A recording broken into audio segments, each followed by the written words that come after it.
Joining us in studio, my good friend, Senator from the Chesapeake area, the 14th District, Republican Senator John Cosgrove. Senator, great to have you here in studio. Well, Merry Christmas. It's great to be here. Merry Christmas also. Hey, speaking of Christmas, every golfer wants to play better golf, right? Now, Bobby Lopez has been helping Central Virginian golfers for over 24 years with the only golf lessons with a money-back guarantee. Wow, what a great Christmas present. $99, half price off for an one-day lesson and all-day free golf at Pendleton. Give him a call, 804-378-7456, 804-378-7456, or go to BobbyLopezGolf.com, BobbyLopezGolf.com. Tell him John sent you. We'd appreciate a great gift under the tree. Hey, Senator, I want to get to the upcoming General Assembly that I just said we're going to be covering in depth. We're going to be there the whole time. And I want to start with kind of the first salvo fired here. Governor McAuliffe advances a budget and puts Medicaid expansion in it. What's up with that? Well, that's a good question. All of us are kind of wondering what's up with that. I thought we made it very clear last year that Medicaid expansion is basically DOA, dead on arrival in the General Assembly. This governor is just looking to up his cred with the Democrat Party in Washington, because he can't be governor twice, at least not in a row. So I think he's just looking for anything to try to throw stuff out there and see what sticks. Well, that seemed to be what it is. It's like, okay, this was my big issue, so I'm going to throw it out there. If he ever had a chance of getting it passed, was 2014. It certainly is not going to happen now. He doesn't have a majority in the U.S. Senate. In the state Senate, the Republicans have a supermajority in the House, so that just doesn't have any legs. Coupled with the fact that people in Virginia don't want it. Oh, absolutely. I mean, we're looking at the massive amount of debt that the country has right now. And again, I've said it before and I'll say it again. This is not just free money. This is borrowed money from China. For everybody says, oh, we're not getting our money back. Actually, nobody's getting their money back. We're getting borrowed money. $18 trillion the debt that Washington has saddled with right now. And to try to expand that debt is just ridiculous. Let's talk about the budget shortfall. How do you see the General Assembly coming to grips with that? It's up to now about, $350 million? Right, it is. And, that sounds like a lot of money, and it is. But if you look at the overall budget, it is not insurmountable. We will have to look at where we can trim back. And people say, oh, we've cut to the bone. Well, no, the bone's pretty much deeper under a lot of different fat and meat right now. So Chris Jones and the folks, Walter Stosh in the Senate, are going to have to get together with Senate Finance and House Appropriations and see where we need to cut back. I'm adamantly opposed to just a straight across-the-board 5 or 10% cut because you're cutting police officers and teachers and everything with every other program or social program or whatever. So we have to pick and choose. We got to be surgical in our approach, but we can meet that $350 million challenge. So it's, just a matter of trimming things, and your approach would be to look at each line item individually rather than just go for an across-the-board percentage, because then you're hitting areas that you don't feel that would be appropriate with. Well, that's exactly right. And it's always difficult to do that because everybody has their sacred cow up in the budget, and somebody's ox is going to get gored. I know we're using a bunch of cliches, but that's just the truth. Senator Terry McAuliffe's new initiative on gun control in Virginia. A lot of people think it's payback for the money that Mayor Bloomberg put in and other liberal gun control interest groups into his campaign. But it seems to be another one of these things that the governor does for effect and impact and theater and stage that has no root in reality. John, you're absolutely right. This governor, put in the implementation of one gun a month. We just got rid of that 2 years ago. Right. With instant background checks, it's ridiculous to have something like that on the books. I take our Second Amendment rights extremely seriously. I'm an avid hunter and gun collector, and his initiatives are they're just ridiculous. They stand no chance of passing the House, even the Senate. So this is just a waste of the taxpayers' time, money, and effort. Taking up time in Richmond we should spend on other important things. This is it's a dog and pony show for the governor, and you're right. He's just trying to kowtow to Bloomberg up in New York and show him that I'm still one of the guys.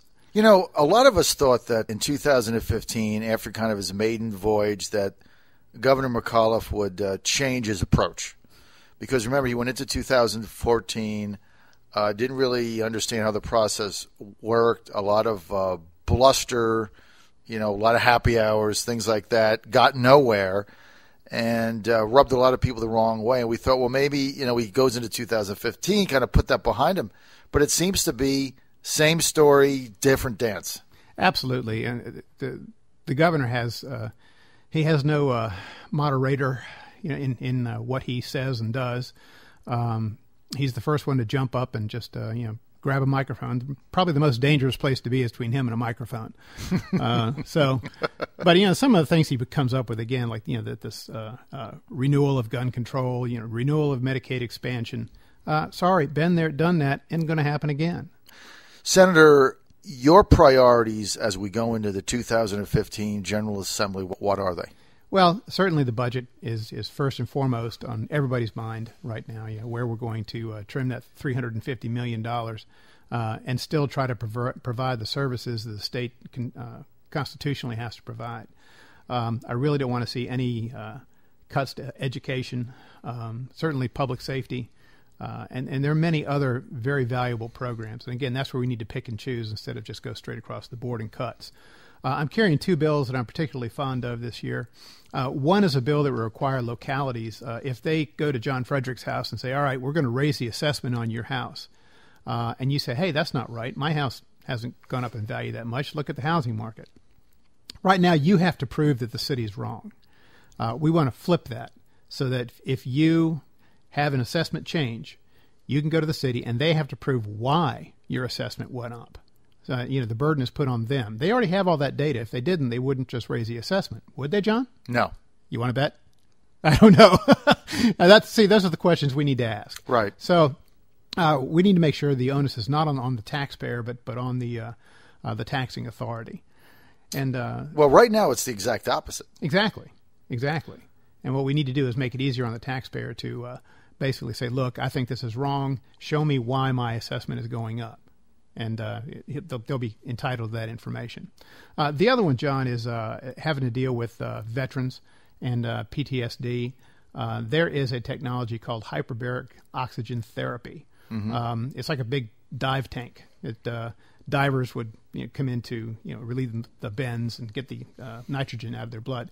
There have been studies and anecdotal evidence to show that this hyperbaric oxygen therapy can be very effective on treating post-traumatic stress syndrome in veterans coming back from war or other traumatic experiences that they may have had.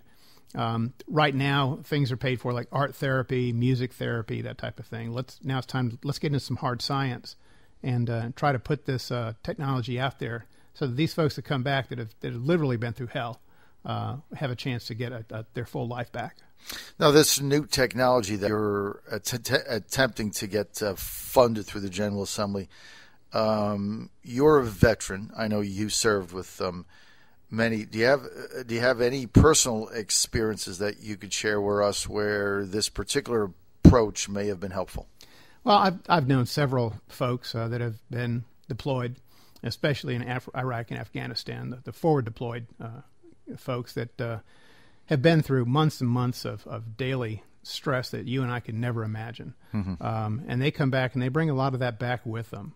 And anything that we can do to try to heal these folks, both physically and mentally, is what we need to do. I can't think of anybody that would have gone over there and suffered some of the firefights and combat intensity that they have, could just come back to the United States and all of a sudden, okay, everything's fine. Some handle it well, some don't.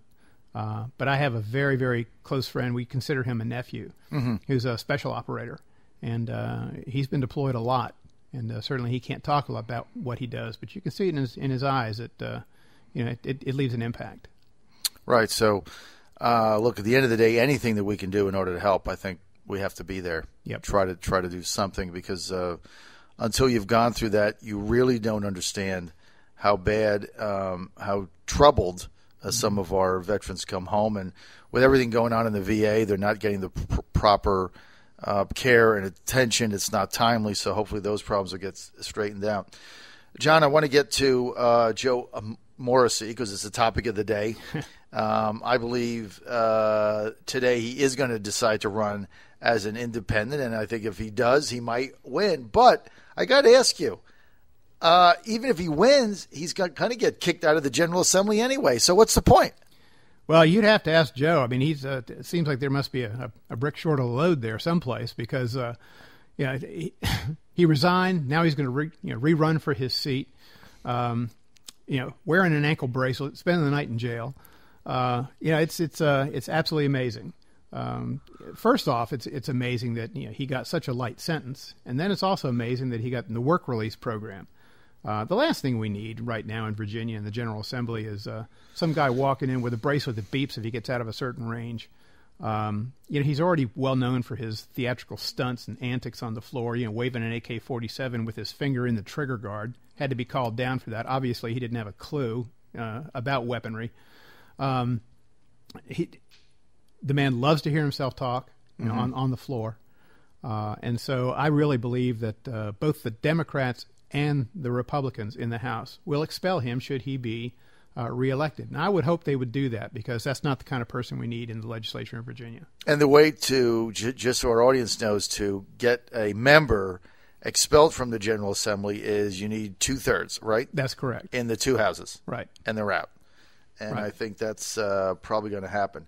Let's get to a state senate race in a district that is right up the street from us. The 6th district. In the special election in January, State Senator Linwood Lewis defeated Wayne Coleman by, I believe it was 10 or 12 votes. Wayne Coleman has said he isn't going to run. Richard Ottinger, who Coleman defeated in the Firehouse primary in December, is now the leading candidate to be the Republican nominee. Can he win? Yes, he can. Richard is a very attractive candidate. He's young, good-looking, articulate. He's an attorney, works for a downtown law firm, lives in Norfolk, brings that voting base in. And Richard is a very tenacious campaigner, and he will just go at it full bore. And he'll make a very good senator. And Linwood's a friend of mine, but this is politics. But I know that Richard is going to do extremely well, and I believe he'll win that seat.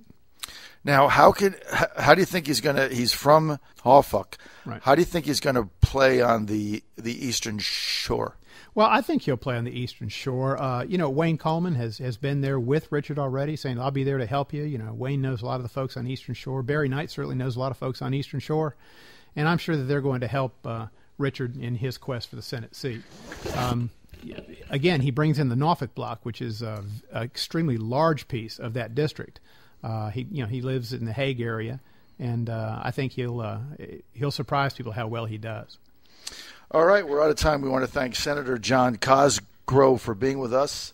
And, Senator, we look forward to having you on regularly as we go into the 2015 General Assembly. I like your agenda, and we want to say to you and your family, have a very Merry Christmas. And thanks for stopping in the studio today. Hey, my pleasure, John. Thanks.